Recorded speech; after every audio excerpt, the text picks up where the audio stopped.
நம்மோடு பேசுவதற்காக அதிமுகவில் இருந்த திரு செம்மலை இணைந்திருக்கிறார். வணக்கம் சார். வணக்கம்மா.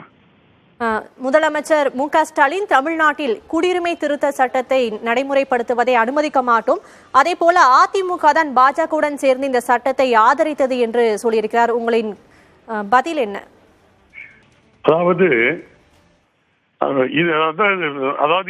சிஏஏ குடியுரிமை திருத்த சட்டம் அது குறித்த புரிதல் இல்லாமல் ஆளுங்கட்சியை சார்ந்த முதலமைச்சர் திரு ஸ்டாலின் ஆகட்டும், அல்லது திராவிட முன்னேற்ற கழகத்தினர் ஆகட்டும், அல்லது அவரோடு இணைந்திருக்கிற கூட்டணி கட்சிகளாகட்டும் தவறான தகவல்களை கொடுத்து வருகிறார்கள்.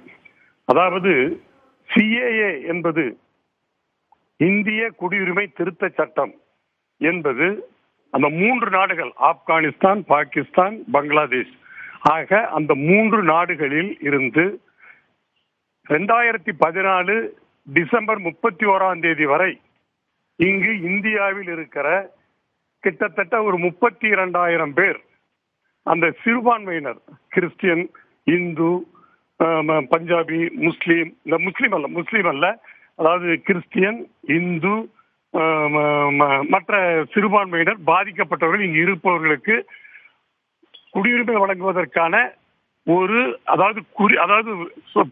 அதாவது ஒரு லிமிட்டட் பர்பஸுக்காக அது உருவாக்கப்பட்ட சட்டம். இவர்கள் சொல்வது போல மற்றவர்களுக்கு, முஸ்லிம்களுக்கு, மற்ற நாட்டிலிருந்து வந்தவர்களுக்கு 1955 இந்திய குடியுரிமை சட்டம் அது மூல சட்டம், அது எல்லோருக்கும் பொருந்தும். ஆனால் நான் ஒன்று கேட்கிறேன், எங்கள் மீது பழி சொல்லுகிற திராவிட முன்னேற்ற கழக தலைவராகட்டும் அல்லது மற்ற கட்சிகளாகட்டும், நான் சொல்லுவது இந்த திமுக தேர்தல் அறிக்கையில் பக்கம் 69 அதாவது 498வது தொடர் எண் அதில் என்ன சொல்லி இருக்கிறார் என்று சொன்னால், இந்திய குடியுரிமை திருத்த சட்டத்தில் ஏற்கனவே உள்ள அந்த 3 நாடுகளோடு ஆப்கானிஸ்தான், பாகிஸ்தான், பங்களாதேஷ் அந்த 3 நாடுகளோடு இலங்கையையும் சேர்த்துக் கொள்ளுங்கள் என்று திமுக மத்திய அரசை வலியுறுத்தும் என்று சொல்லப்பட்டிருக்கிறது. அப்படியானால் திராவிட முன்னேற்ற கழகம் இந்த இந்திய குடியுரிமை திருத்த சட்டத்துக்கு ஆதரவு கொடுக்கிறார்களா இல்லையா? அதாவது எதிர்த்தால் எதிர்த்திருக்க வேண்டும். ஆனால் இந்த 3 நாடுகளோடு இலங்கையும் சேர்க்க வேண்டும் என்று சொல்லுகிற போது அந்த சட்டத்தை திமுக ஆதரிப்பதாகத்தான் அர்த்தம். அது எதிர்க்கட்டும் ஆதரவு கொடுக்கட்டும், அது தனி அவர்களுடைய கட்சியினுடைய நிலைப்பாடு, எங்களுடைய கட்சியினுடைய நிலைப்பாடு. எங்களுடைய பொதுச்செயலாளர் எடப்பாடி அவர்கள் தெளிவாக சொல்லிவிட்டார்.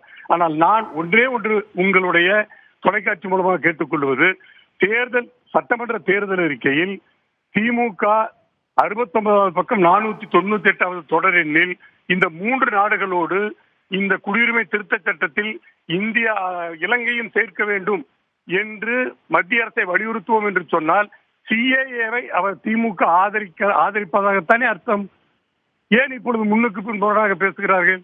அதுவும் அது லிமிட்டட் பர்பஸ், அது ஒட்டுமொத்தமாக. ஆனால் 2021 இந்த சட்டத்துக்கு எதிராக திரும்ப பெற வலியுறுத்தி சட்டமன்றத்தில் தீர்மானம் கொண்டு வந்திருக்கிறதா சொல்லியிருக்காரு முதலமைச்சர்.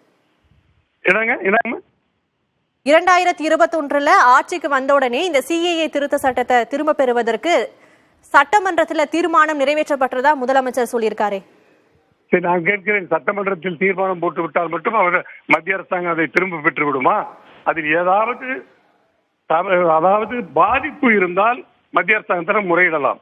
அப்படி பாதிப்பு இல்லாத சமயத்தில் இவர்கள் தீர்மானம் போட்டு அதை ரத்து செய்வது என்பது சட்டமன்ற தீர்மானம் என்னது? இப்ப நீட்டுக்கு நாம தீர்மானம் போட்டோம், அதிமுக சட்டமே கொண்டு வந்தது, அவங்களும் தீர்மானம் போட்டாங்க, விளைவு என்ன? ஒன்றும் பயன் இல்லை. எனவே இந்திய குடியுரிமை திருத்த சட்டத்தை பொறுத்தவரையில் இவர்கள் எங்கள் மீது வீண் பழி போடுகிறார்களே தவிர அனைத்து இந்திய அண்ணா திராவிட முன்னேற்ற கழகத்தின் மீது வீண் பழி போடுகிறார்கள். சிறுபான்மையினர் வாக்குகளை இவர்கள் பெறுவதற்காக, எங்களை சிறுபான்மையிடமிருந்து பிரிப்பதற்காக வேண்டுமென்றே திட்டமிட்டு பழி சொல்லுகிறார்கள் தவிர என்னை பொறுத்தவரையில் நான் குற்றச்சாட்டாகவே சொல்லுகிறேன், சிஏஏவை அவர்கள் தேர்தல் அறிக்கையில் ஆதரித்திருக்கிறார்கள்.